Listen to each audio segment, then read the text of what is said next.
Hello everyone, my name is January Go and I'm taking Bachelor of Psychology with Honours at Open University Malaysia, Kuching. Today my presentation will be about the Big Five model of personality. The Big Five model, which is also called the five-factor model, is the psychological theory that psychologists agree on the most. The theory says that a person's personality can be broken into five main traits. These traits are called conscientiousness, agreeableness, neuroticism, openness, and extraversion.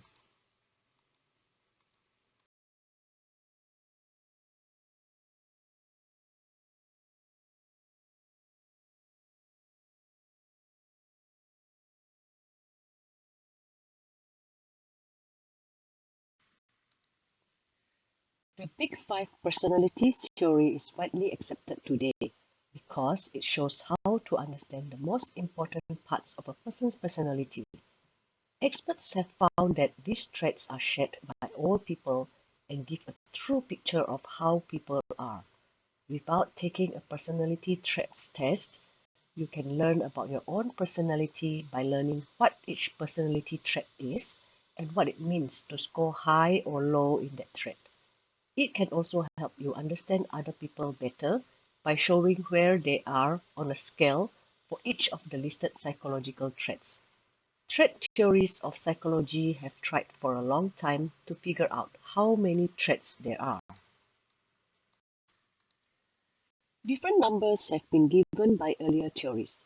For example, Gordon Allport's list had 4,000 psychological traits. Raymond Cattell's list had 16, and Hans Eysenk's theory was based on three factors. Researchers thought that Cattell's theory was too hard to understand and that Eysenck was too narrow. Because of this, the Big Five personality traits were created. They are used to describe the big personality traits that make up a person. Many different researchers worked together to come up with the Big Five plan. In 1936, Binney, Gordon Allport, and Henry Odbert made a list of 4,500 words that describe mental traits. Their work made it possible for other psychologists to start figuring out the basic parts of a person's identity. The stability of traits is often operationalized as rank order stability and can be expressed as test-retest correlation between two assessments, indicating the degree to which differences between people are stable over time.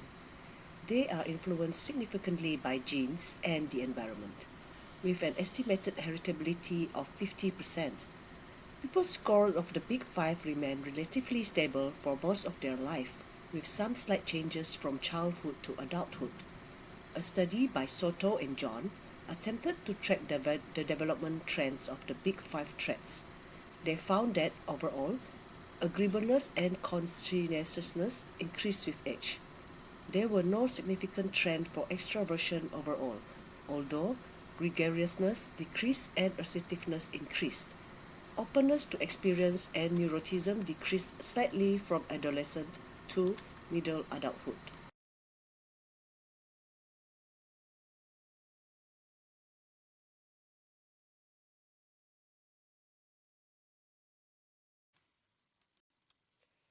The researchers came to the conclusion that there were more important changes in certain parts, like being bored and being depressed, than in the Big Five traits as a whole. Conscientiousness are stuff like impulsive and disorganized versus careful and controlled. Agreeableness are suspicious and cooperative versus trustful and helpful. Neuroticisms are calm, confident versus anxious and pessimistic. Examples of openness to experience are like those that likes routine, practical, and versus creative and spontaneous.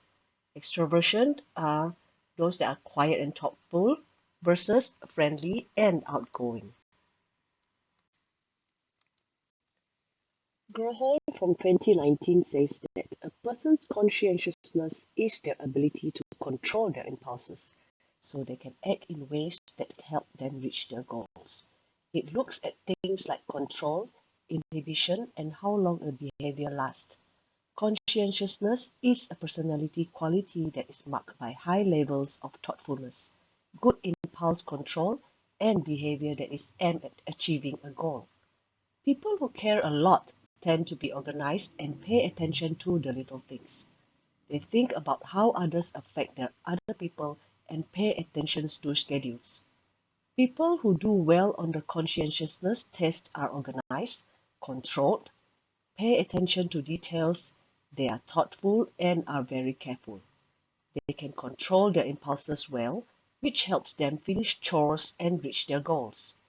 People who score low on conscientiousness may have trouble controlling their impulses, which can make it hard to finish chores and reach goals. They tend to be less organized and may not like having too many rules. They may also act more harshly and without much thought.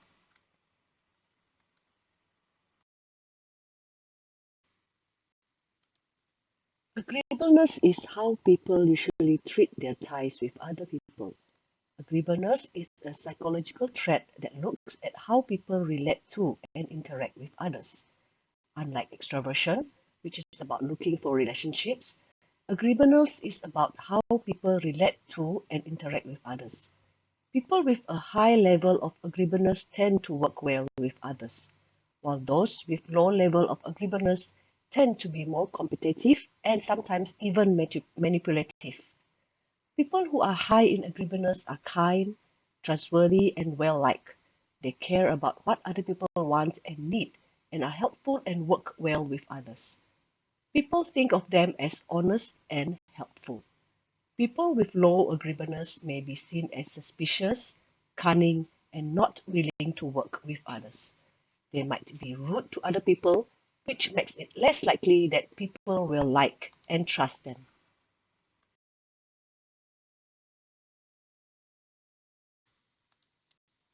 Extraversion is a measure of how much and how often someone wants to interact with their surroundings, especially socially. It looks at how people feel in social settings and how assertive they are. In addition, it shows where a person gets their energy from. Extraversion or extroversion is a personality trait that is marked by being easily excited, friendly, talkative, assertive, and showing a lot of feeling.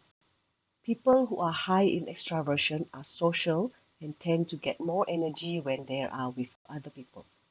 People feel more energized and excited when they are around other people. People who have low level of this trait are more quiet and tend to be more shy.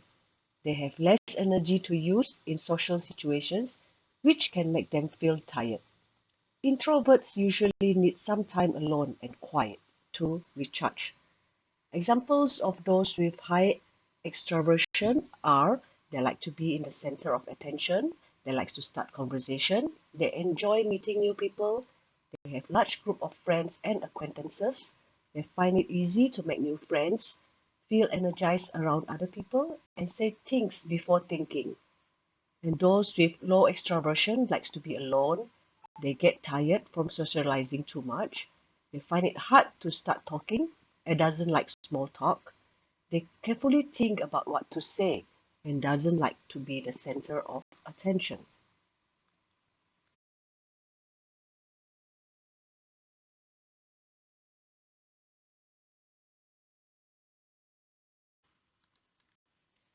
Neuroticism is a psychological trait that makes people sad, moody, and unable to control their feelings. People who score high on the neuroticism test often feel worried, nervous, and sorry for themselves. People often think that they are moody and angry. They often feel too sad and have low self-worth. Neuroticism seems to be a risk factor for many health problems, such as depression, diabetes, asthma, schizophrenia, irritable bowel syndromes, and heart disease. Those with a lot of neuroticism are more likely to have mood illnesses like depression. John and Srivastava also found that people who aren't very agreeable are more likely to have health issues. People with low neuroticism are more likely to be calm, safe, and happy with themselves. They are less likely to be seen as worried or irritable. They are more likely to have high sense of self-worth and stay strong. When someone is open to experience, they are ready to try new things and do creative and intellectual things. It includes being able to think outside of the box. Openness, which is also called openness to experience, is the trait that puts the most weight on imagination and understanding. People who are very open tend to be interested in many different things. They are interested in the world and in other people, and they want to try to learn new things and try new things. People who have a lot of this quality also tend to be more creative and willing to try new things. On the other hand, people who are low in this trait tend to be more traditional and may have trouble thinking in a general way.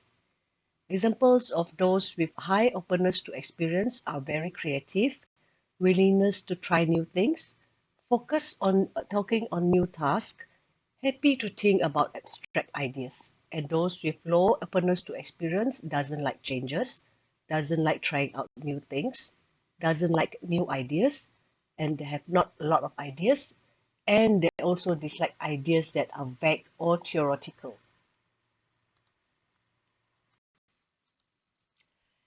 People can fall anyway along a range for each of the big five traits. Identity tests can help you learn more about yourself and shed light on different parts of your identity. Even though a test cannot tell you where everything about who you are, it can help you figure out what your skills and weaknesses are.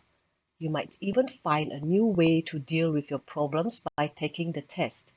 So it is normal for people who have their own unique mix of high and low scores on the Big Five personality test.